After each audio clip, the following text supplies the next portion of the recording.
and good evening, hockey fans, and welcome to Day 6 of ACHA tonight, recapping the day that was here at the 2019 ACHA National Championship Tournament. We crowned 2 national champions tonight. We'll talk about that in a bit, but I have a very special guest joining me right here on ACHA tonight. This is Craig Barnett. He is the Executive Director of the ACHA. Nice enough to spend some time with us, and thanks for coming on, Craig. Oh, thanks for having me. This is exciting. So as I just mentioned, we got to crown 2 national champions right behind us on this rink behind us here at the Comerica Center, and D1 and D2 on the men's side is done. We still have 3 more divisions to crown, and we're almost halfway through, but it's been a lot of fun, hasn't it? It's been great. You know, Day 6, it feels like Day 10, but it's for all the right reasons. It's been a lot of great hockey, and it's, you know, for me in this role, being my first national tournament in this role, it's been great to actually meet people and see faces of, you know, emails. I've been emailing and phone calling, and now, you know, to meet the coaches, you know, to see the teams play that sometimes I don't get to see.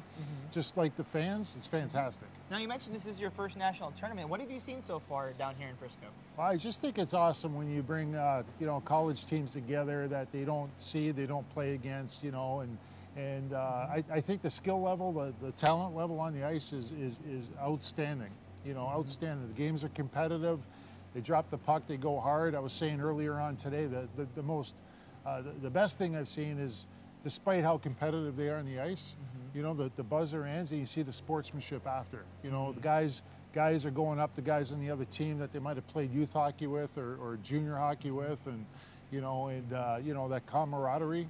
And you know, anytime you bring 72 teams into a city to play 109 games and crown 5 champions, that's pretty special. I don't know how many associations out there can do that, but this is great. And I say the product on the ice has been outstanding, but the product off the ice has been well too. You talked about 72 teams in one city. We had 3 rinks going starting tomorrow. It's the logistics behind this thing is baffling, but you guys are able to pull this off year in and year out, and this time you got to see it for the first time. Well, it really is neat. I went to Columbus last year for a day or 2 to watch it, you know, and coming from the NCAA background, it's just, you know, it's just not as big as this, and certainly from your guys is the broadcasting perspective, which brings so much value to the ACHA. It's so important to share our message, tell our story. What this team has been doing is outstanding, all the way from our national tournament director, and we cannot forget the Dallas Stars in the city of Frisco. I mean, their support. They're hands-on here. They're engaged in almost everything. If there's issues, they're on it right away. We can't ask for better hosts than them.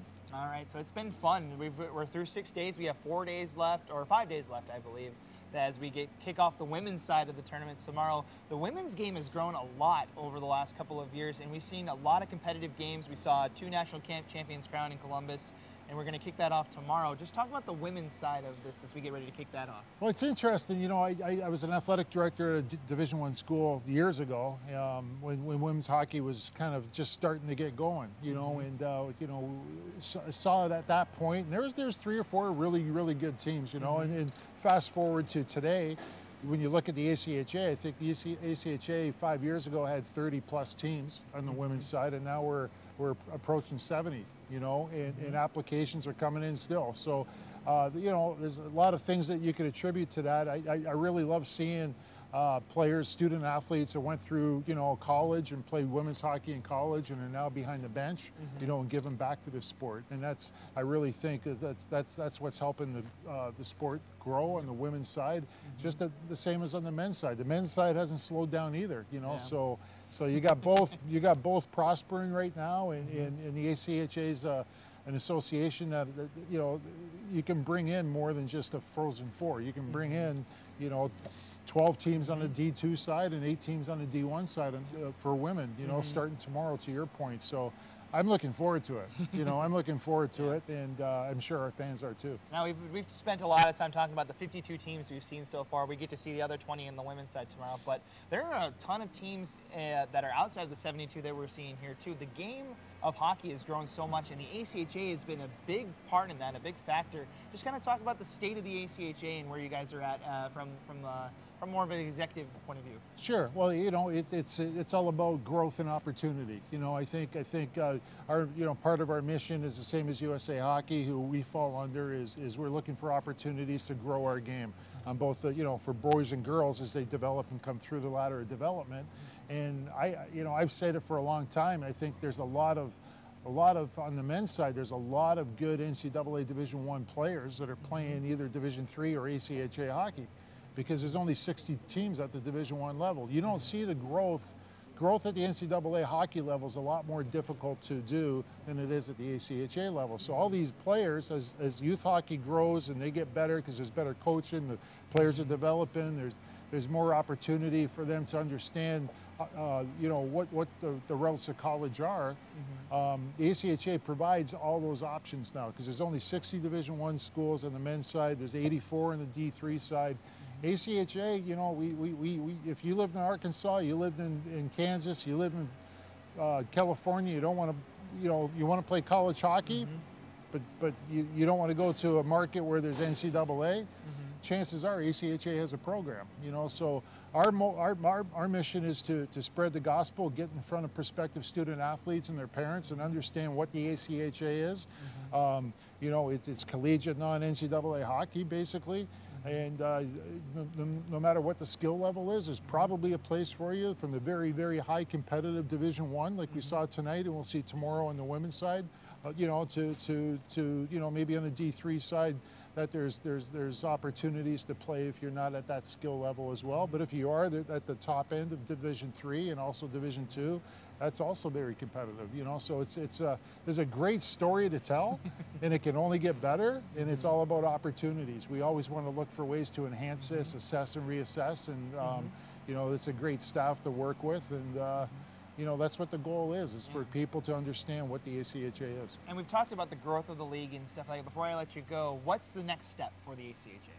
Next step is, immediately we want to evaluate this tournament once it's all said and done, and see how we can, again, enhance it for the experience of the student athletes, because that's really what this is all about. We want them to come to a place like this and enjoy their experience here, and certainly we hope that's going on, because it's everything that the team has worked on and everybody's worked so hard for. It's a great product, right down to the facilities. We're growing. There's applications coming in on the men's side. We'll go from 60 to 72 at the Division I level. So that operations and preparation and so forth is important. And also to continue to look at ways to provide more opportunities for the student athletes, such as the World University Games, the Student Hockey Challenges that some of these athletes have the opportunity to participate in. And as that continues to grow, just like anything, you want to continue to work with really good partners that support our product and support our student athletes. All right. Well, it's been fun to watch just over even the last 5 to 10 years. It's been so much exponential growth out of the ACHA, and it seems like it's heading in the right direction. Absolutely is. Absolutely is. But you also want to keep pushing and keep looking for ways to do things even better. And I'm just proud to be part of it right now with you guys. All right. Well, Craig, thank you so much for joining us on ACHA tonight, and have fun the rest of the way. I will. Thanks for having me. All right. That's Craig Barnett. He's the executive director of the ACHA. He's enjoying the Frisco, Texas tournament as we are here on day 6 of the 2019 ACHA National Championship Tournament. We have 2 national championship games to talk about. We'll break them down next. Baza Chavari joins me next to break down the D1 championship game you saw behind us just a couple of minutes ago. And we'll talk about that next right here on ACHA Tonight. Don't go anywhere.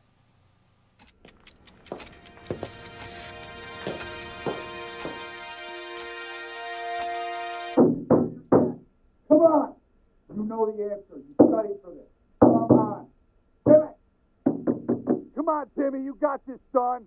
Pencil, some paper. Focus. Come on, Timmy. Focus. Focus. Take the puck. There you go. Skate! Skate!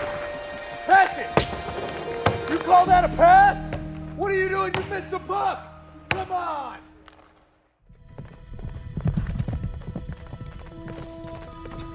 There are a few things that come along that change the course of history. Inventions or developments that reshape society. They usually aren't appreciated at first. In fact, they're often scoffed at. What good will that be? Hello? Hi. Surely that can't be practical. She loves to see you. But then, slowly, over time, the greatness of these achievements become manifest. Hi! Until one day, you ask yourself how you ever lived without them. That's the nature of turning points. They bring us to new roads and new heights. They open doors we never thought possible. So it's important that we go forward together. I'm here with Gina. That our growth might not just benefit the great, but the good also. In small ways, and in grand ones. Dad. The test of our progress is not whether we add more to the abundance of those who have much. It is whether we provide enough for those who have too little. At Wilson Electronics, we push every day to amplify the power of communication, to connect those who love and those who cannot live without it. And welcome back to ACHA tonight as we recap Day 6 of the 2019 ACHA National Championship Tournament. I'm joined now by Boz Javari, who got to see the Division I championship game at ice level in between the benches, handling the post-game interviews down there. You saw Minot State win the championship. And just before we get into the highlights and everything, just your initial thoughts on this championship game. Yeah, number one, it was a heck of a game, man. We were treated to really one heck of a hockey game. It's probably the best way to put it. It was pretty back and forth, and you know, Minot State came out early. I know they've had this stigma for the last couple of years of blown it coming as a #1 seed, but this is the first time that we've seen someone outside of the top 4 win an ACHA championship ever since we expanded the tournament to 20 teams, and that's actually kind of a cool thing, and you could see that these teams were going at it. And also the other thing too is that it's the first time we've had a team that play 5 straight days come out and win a national championship. So it's a testament to the grinded out attitude that a lot of these hockey teams have, especially to Minot State being able to, you know, you heard Wade. The expectations weren't really there. They at one point of the season they weren't a part of this tournament, and all of a sudden they're on top of the collegiate hockey world. Yep, so let's take a look at the highlights as we keep talking about this one. It was the 6th-ranked Beavers against the 5th-ranked Iowa State Cyclones. And Iowa State, they came out ready to play. They got the game first score. Yeah, absolutely, and that was it was a quick start there. I thought with that Iowa State would start to like run away with this. But the thing too is that, you know, Minot State's here for a reason. They battled back and they ended up getting that nifty goal there by Blake Fournier, the captain. He had an amazing tournament all week long. He really set the tone for Minot State. That tied the game at 1 apiece. You can see a couple of looks, and that's what ended up being the second goal. As that ended up being the deciding factor. It went to review, but they ended up calling that a good goal. Yeah, and I think that was the right call. Man, that would got smoked. Man alive. Yeah, you see the empty net here almost makes it all the way down. But they do get the empty net with just about 2 seconds left in this one. Kind of a premature celebration from Minot State. They were able to rush the ice a second time from storming the field back front. But Minot State, they're your national champions.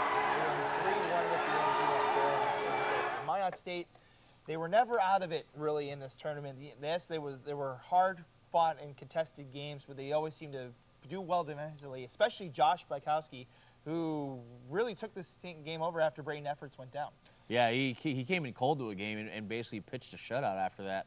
And then after that, kind of the early hiccups settled down rather nicely. And I think that's one of the things. If you're going to be a top-end hockey team, you really want to you kind of need a goaltender like that. It looked a little shaky at first. I know, like throughout the whole game, he gave up a lot of juicy rebounds, but you know that's a testament to the team play of Minot clearing the puck out in front of the crease. And when you have a good backstop that can stop a lot of pucks, and then a defense who's there who will just throw it to the side up on the boards and force the play outside, that tends to happen here. I think Iowa State played really remarkably well for most of the game. They just couldn't figure out Josh Bykowski and the rest of the defensive pairs. Yeah, they had a couple of chances down the stretch there. This was a nail-biter down to the finish as Iowa State was really trying to get that game-tying goal. And what can you say about the Cyclones?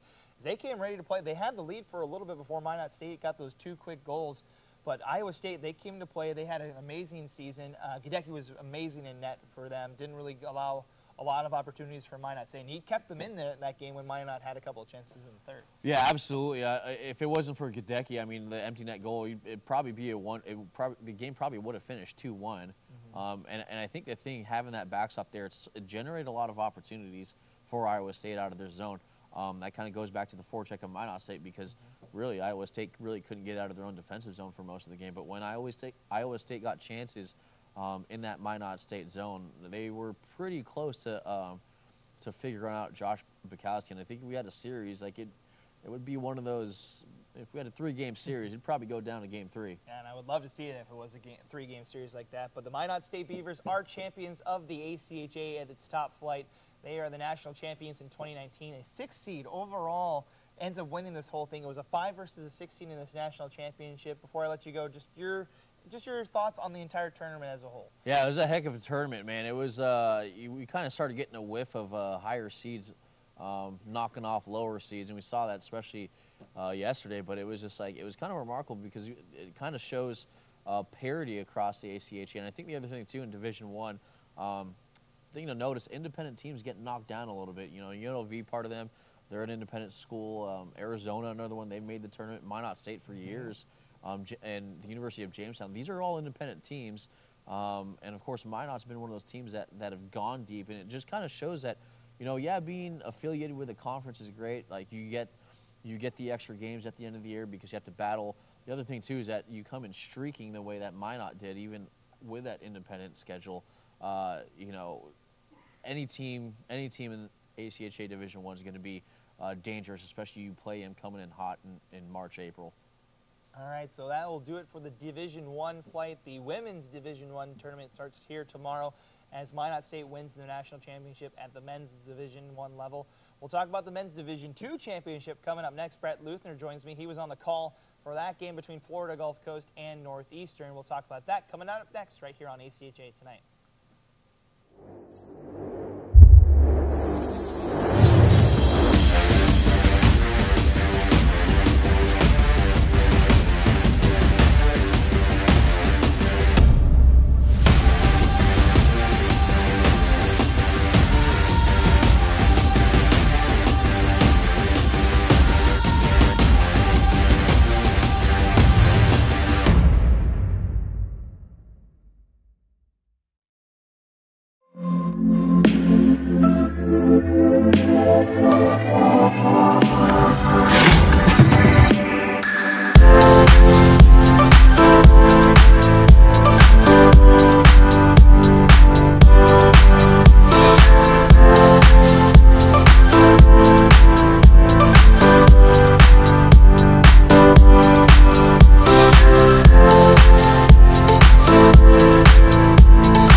And welcome back to ACHA Tonight as we get ready to break down the Division II National Championship Tournament you saw behind us earlier this afternoon. Here to help me break it down is Brent Luthner. He was on the call for Florida Gulf Coast and Northeastern, and it was the penultimate favorite against the underdog that looked like they could probably shock the world. Right.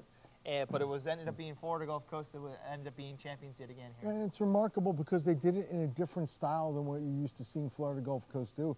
You used to see them score a lot of goals. They had scored 19 through group play, and yet in the semis and the finals, they only needed to score 3 in each. All right, let's take a look at the highlights of this contest. As you saw earlier this afternoon, and Florida Gulf Coast really setting the tone early. Yeah, just coming, nice little 2-on-1, nice deep there. That was cleared by a bouncing puck, but a nice little deep forehand, backhand score, make it 1-0.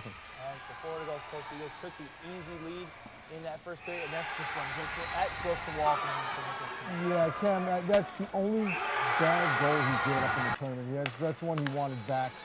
Unfortunately, winning against him. If you take a look at some of the other highlights here, another goal. That was 3-0 in favor of Florida Gulf Coast, and they really looked like they were going to score.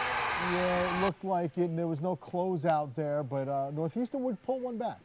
Yeah, if you take a look here, that made it a 3-1 contest. It looked like the Huskies had some hope down the stretch, and they got some more offensive pressure as well. Tina Cozier, it's been such a good combination for Northeastern all the way through, but unfortunately, not enough. Back-to-back championships. They won in Columbus a season ago. They're the champions here in Frisco, as Florida Gulf Coast continues to dominate the Division II level here in the ACHA. 3-1's the final score in this contest. And Brett, what can you say that hasn't been said about Florida Gulf Coast? I mean, what we can say is that they showed they can win in different varieties. As we said, 19 goals in 3 games.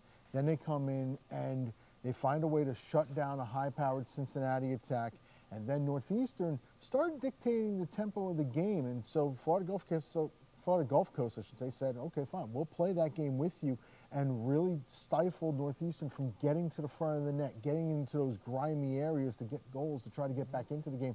And Jordan Buster also, I mean, you can't say enough about him. He played a great tournament all the way through beginning to end, a deserving MVP. Yeah, and on the other side, Northeastern, they brilliant tournament for them. They went 4-0. They pretty much ran the table on their side until they had to take on Florida Gulf Coast in this one.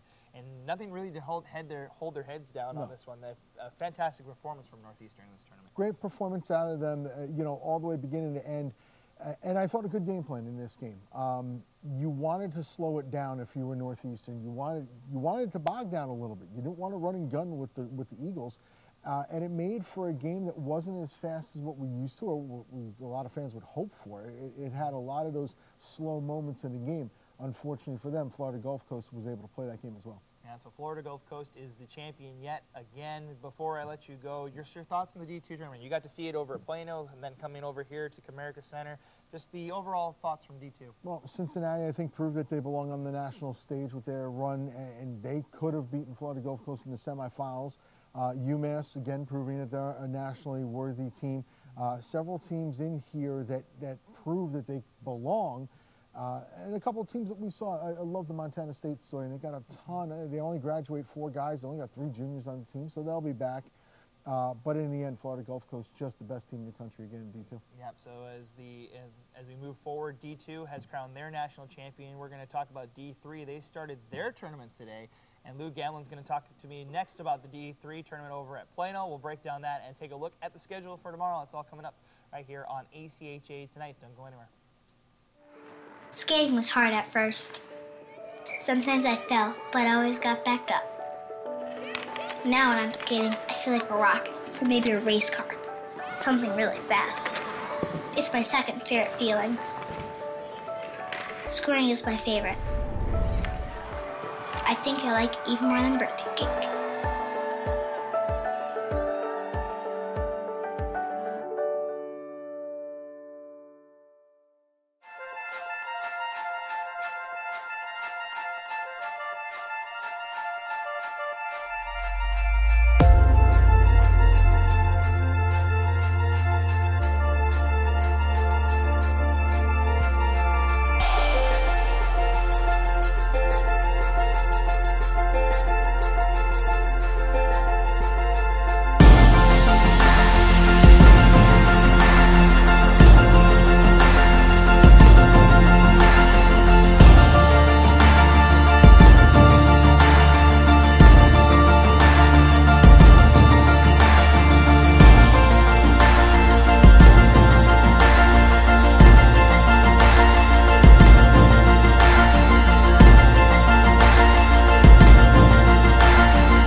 And welcome back to ACHA Tonight as we continue to break down Day 6 here at the 2019 ACHA National Championship Tournament from Frisco, Texas. I'm Matt Como. Luke Gamelin now joins me to break down the first day of Division III, the men's side, getting underway down in Plano, Texas. Before we get into the games, just your overall thoughts from day one. Well, it went pretty much to chalk, except for a couple of games. There was one upset with a 4 beating a 1, with Fordham taking care of their opponent, Florida Gulf Coast. But other than that, I think it went pretty much as what we thought it would. There were a couple of blowouts and a couple of close games, but all in all, it was a very exciting day. Yep, so we'll talk. It was the 1-4 and the 2-3 matchups earlier today. As we talked about the first game, starting in Pool A, Grand Valley State, the 3rd seed out of the Central, against the Pacific's 2 seed in Air Force. 6-4 the final in this one, as the Lakers get the win in a very hotly contested game. Oh, it was. The Air Force jumped out to a 2-0 lead in that one on a couple of careless plays, if you will, by Grand Valley, but then they just got on fire. They scored, I think, 4 or 5 straight, and then they cruised to the victory. Just a quick side note, Charlie Link, the head coach of Grand Valley, his first game back after the second game of regionals, he came down that morning with appendicitis, so he had emergency surgery. So it's great to see everything worked out, and it's a good win for Grand Valley.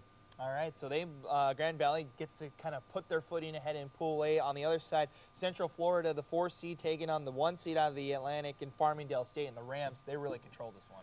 Well, Matt, Joe Mazey's team, very senior-laden. This is their 4th straight trip to the Nationals with an auto bid. And I know, with talking with him earlier in the year, he said they're not going to leave anything to chance. He said they're going to put the pedal to the metal. And obviously they did. It was a big win over a Central Florida squad that really did well to get in the regionals.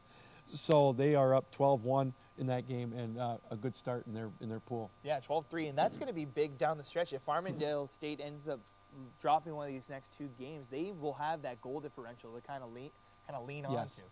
That makes it, like you say, if they do stumble, they still have that cushion, but I think they've got a good opportunity to really take it further. All right, so it's all chalk in Pool A as the 1 and 2 seeds get it done on day 1. As we move to Pool B, we see a couple of really hotly contested games. We saw Tampa, the Spartans taking on the Stags out of Fairfield, and this one ended up needing an extra frame. Oh, it was a great game. As Fairfield won in overtime. Excuse me. Oh, you're okay. As Tampa jumped out to the lead, and then it was a very interesting part. I'm sorry, Fairfield jumped out to the lead. Tampa scored with 0.5 of a second left in the opening period to tie it up. Then they went ahead 2-1. Fairfield got the goal, and then 55 seconds into overtime, on a kind of a breakaway, but just as the winning goal was being, the goal scorer was being hauled down, he was able to get the puck behind the net for a very thrilling 3-2 win in overtime. All right, and then the other game in Pool B, Kansas taking on Oakland, the Jayhawks, one of the teams to watch here in the Division III tournament. They get the win over the Golden Grizzlies, who made it to that championship game against Hope a season ago, had to beat Hope in the regionals just to get here just a couple weeks ago, but Kansas too strong in this one. Kansas jumped out to a 4-0 lead, very surprised by that.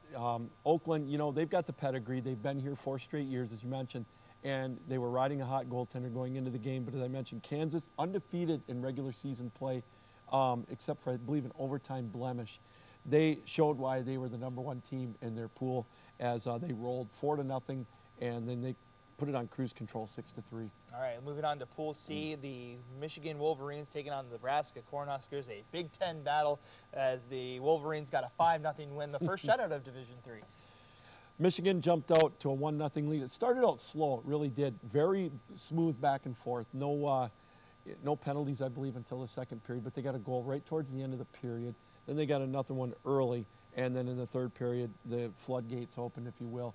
And Michigan's another team that they feel like they had something to prove after their regional play last year. They stumbled and got kind of embarrassed in the opening game, but they have a very senior-laden team as well. And Nebraska, talking with their coach before the game, I know that they thought they could learn something from last year's effort, so hopefully they can bounce back in the next couple of games. All right, so you look at the 1-4 matchup, the Fordham Rams taking on the Florida Gulf Coast Eagles. Everybody, we just talked about Florida Gulf Coast as a D2 level. At D3, they're also a very strong team, but they ended up falling today. It's funny because you had some people watching that game on their iPhones, during the beginning of the game. Florida Gulf Coast jumped out to a 1-0 lead, but what turned the tide, in my opinion, in this one, after the media timeout, Fordham went on the power play, and they scored within a minute. And they had Florida Gulf Coast on their heels, which is very uncharacteristic of a Florida Gulf team. Gulf Coast team. They scored the go-ahead goal to make it 2-1 in the third period. Then Fordham scored 2 very pretty goals in the third period and hung on in the end. Rich Gilberti's Fordham team, very sneaky fast. That's what he told me, and boy, did he prove it. It was a great game, and that's going to set up for just a phenomenal pool. As Fordham's kind of turning into, now they get that win over the 1 seed, they could be the Keene State that we saw in D2, with that 4 seed that knocked off the top 2 seeds for running in Cincinnati. They take on Michigan. If they win that game, that's pretty much game over in Pool C. Oh, absolutely. Fordham, again, looks strong. I wasn't surprised, but what surprised me was that they just didn't quit. Their defensive style really impressed me, and their team speed again. You know, you can tell somebody that they're quick, but until you see them play in person, they really impressed me. It was a great game, very fun game to watch. All right, so Pool C looking like it could be a little bit of an interesting finish to that one as we move on to day 2. In Pool D, Ramapo taking on South Florida, and the Ice Bulls, they really took it to Ramapo, the Roadrunners, not really being able to get to it. 7-2 the final score in that one. Yeah, South Florida, they came out with something to prove this year too. They've kind of got that chip on their shoulder mentality. I've talked to some of their players, and they think, you know, we don't get some of the credit that we deserve, you know, with Florida Gulf Coast and maybe Tampa in there, but boy, they rolled. Ramapo, they tried to hang with them for a while, but unfortunately they just ran into a buzzsaw today. South Florida really looked good, very impressed with them. It's going to be interesting to see when they hook up with Sioux College.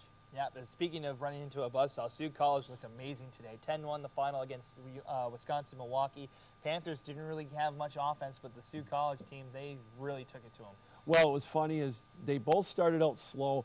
It was, I think it was 2-1 after the first period of play. The Sioux made some uncharacteristic sloppy plays in the opening period, but I'll tell you what, Matt, when they got going, holy cow, they put it on all cylinders, and they are a very impressive team. You know, I've talked with their coach a couple of times this year as well, Coach Hall, and he said that they were chomping at the bit because last year they had a very good team, but they couldn't play in the tournament because it was their first year in. Well, this year they are on a roll.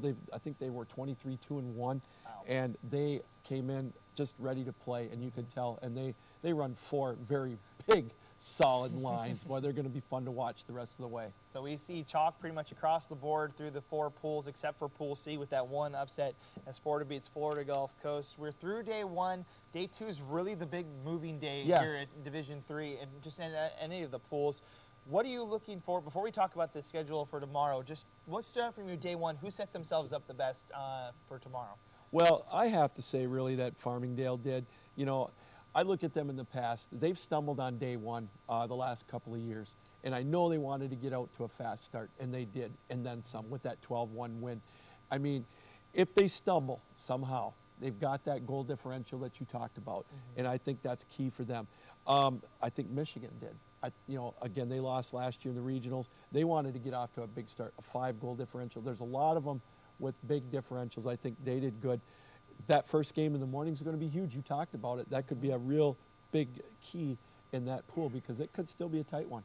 All right, so let's take a look at the schedule tomorrow for Division 3. Another slate of 8 games beginning bright and early at 10 a.m. As we talk about that Florida-Michigan game, that's a big game for the Rams. They could clinch Pool C.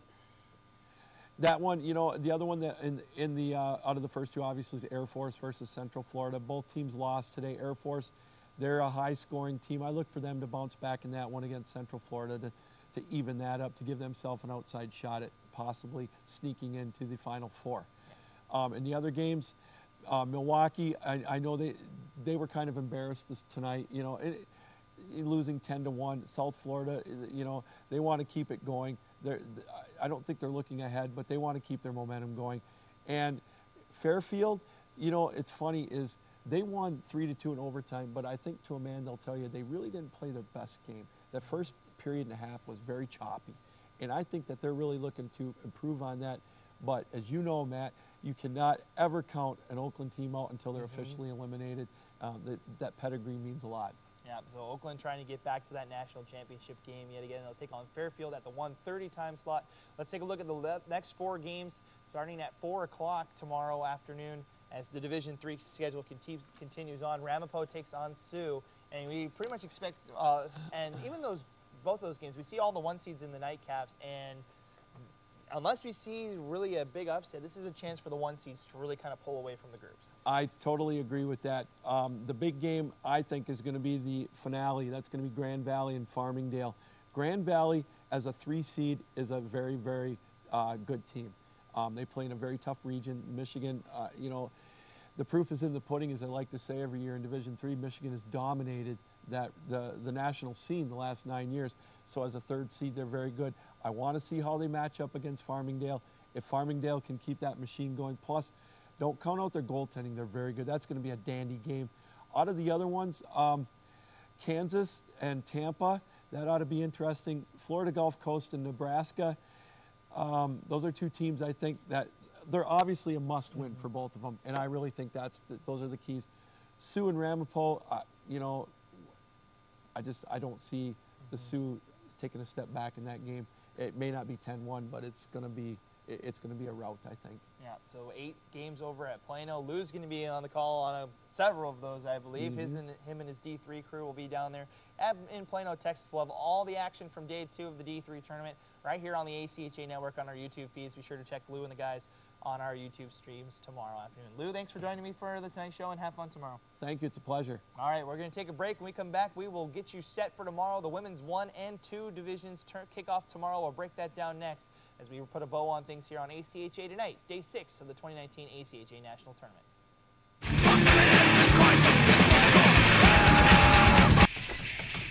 You ready?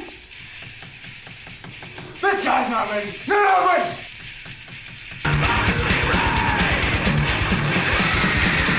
Let's go!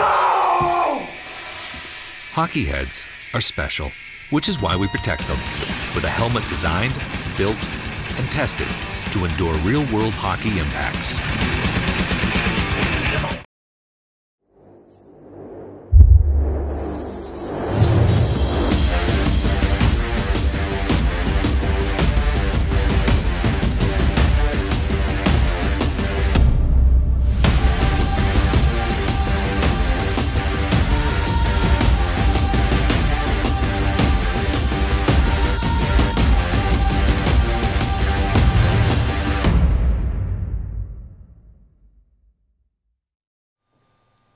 And welcome back to ACHA tonight as we wrap things up on day 6 here from Frisco, Texas at the 2019 ACHA National Championship Tournament. Matt Coma joining you here. So thank you so much for joining us tonight. Before we leave, let's take a look at tomorrow's schedule. We'll begin with Division 1 for the women's as the 2 divisions kick off tomorrow. 4 games here at the Comerica Center in Frisco, Texas. Starting off at 10 a.m., the Miami of Ohio Redhawks taking on the Michigan State Spartans. That game is at 10 a.m. Central Time. You'll be able to see it right here on the ACHA Network. Grand Valley State taking on Lindenwood Belleville as the Lynx take on the Lakers at the 1 o'clock time slot, the 3-6 matchup in this series. All these games, best of 3. These 8 teams will play tomorrow and on Thursday, for a spot into the semifinals. As McKendree will take on Adrian in that 4 o'clock contest. Adrian making it to the championship game a season ago against that top #1 seed Liberty. Your defending champions taking on the Midland Warriors, the 8th seed. That game is at 7 o'clock tomorrow Central Standard Time. As we take a look at the women's 2 tournaments going over at up in McKinney, as we take a look at those games kicking off at 10 a.m. That's where you'll find myself and Thomas Biondo tomorrow as we get ready to crown a Division II champion tomorrow. Kicking off with the Rowan Profs against the Minot State Beavers. Minot State making it to the championship game a year ago, the top seed out of the West. They kick things off at 10 a.m. Central Time as Mercyhurst will take on Assiniboine, one of the top teams to look for in this women's Division II field. They'll take on Mercyhurst at 10:30. Boston College against Northeastern, a beanpot battle at 12:30. That game will be on the ACHA Network as well. Bishop's always a top team in the women's 2 division. The Gators take on Adrian in a good, hot, contested battle at 1 p.m. tomorrow afternoon. Taking a look at the second slate of games from the women's 2 division, just 2 more games as Iowa State takes on Buffalo at 3 o'clock. 3:30 matches North Dakota State, a semifinalist last season in the women's Division II level, taking on the defending champions, the back-to-back defending champions, as the Lakehead Thunderwolves look to defend their title. They'll take on North Dakota State at 3:30 tomorrow. So a full slate of games tomorrow from 3 different divisions. We'll have them all here on the ACHA Network as we'll bring you to on the live streams. Be sure to come back here for ACHA tonight as we'll recap them all as we get ready for day 7 of the tournament here live from Frisco, Texas. That's going to do it for us here on ACHA tonight. We want to thank everybody for joining us, for AJ, for Andrew, for Josh, everybody that's a part of this broadcast. We want to thank everybody, Boz, Brett, and Lou for joining us here, as well as Craig, who was able to spend some time with us. We thank him for joining us here on the show as well. That's going to do it for us here tonight. We'll see you again same time tomorrow night here on ACHA tonight. And get ready for another big day here from Frisco, Texas. 3 divisions underway tomorrow. And we'll have it all for you right here on ACHA tonight. As we'll see you tomorrow, have a great rest of the night, and we'll see you again for day 7 tomorrow afternoon.